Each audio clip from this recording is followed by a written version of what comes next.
Senyum ibu di lereng Merapi. Di sebuah desa kecil di lereng Gunung Merapi, hiduplah seorang ibu muda bernama Siti, berusia 31 tahun. Wajahnya selalu dihiasi senyum hangat, hidupnya sederhana namun penuh makna bersama suaminya, Budi, dan anak laki-laki mereka yang berusia 4 tahun. Anak itu bernama Rian.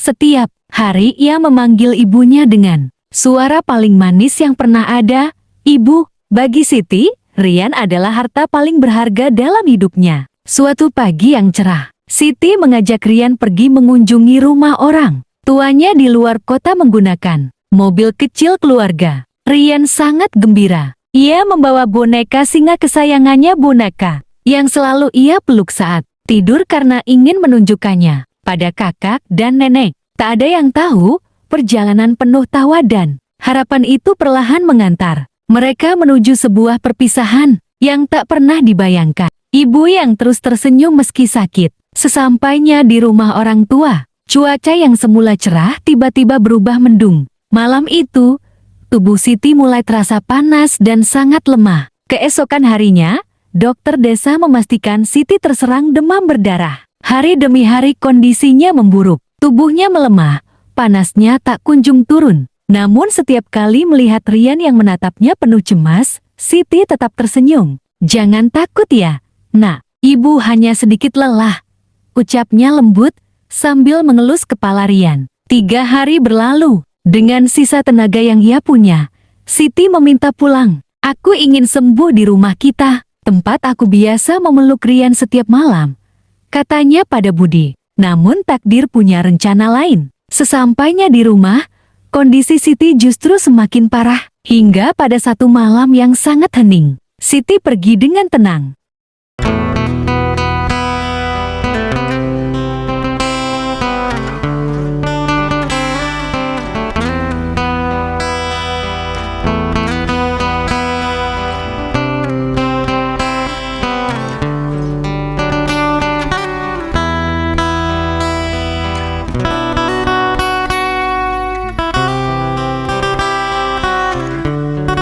Dunia yang runtuh tanpa ibu. Kepergian Siti membuat dunia Budi runtuh seketika. Hatinya kosong, jiwanya hancur. Namun ia harus tetap berdiri demi Rian. Setiap hari Rian bertanya dengan wajah polosnya, "Ayah, ibu kemana? Kenapa tidak main sama aku lagi?" Hari pemakaman tiba. Rian ikut mengantar ibunya ke makam kecil di dekat kebun teh desa. Ia melihat orang-orang menangis, melihat tanah ditimbunkan di atas tempat ibunya tidur. Namun Rian belum mengerti arti kehilangan. Ia hanya tahu ibunya ada di sana dan belum pulang. Angin berhembus pelan, tanah merah basah, dan seorang anak kecil berdiri diam, menatap tempat yang tak bisa menjawab pertanyaannya. Anak kecil yang menunggu di makam. Malam pertama tanpa ibu terasa sangat panjang. Malam kedua pun sama. Hingga setiap malam berikutnya, Rian selalu mendekati Budi dengan mata penuh harap.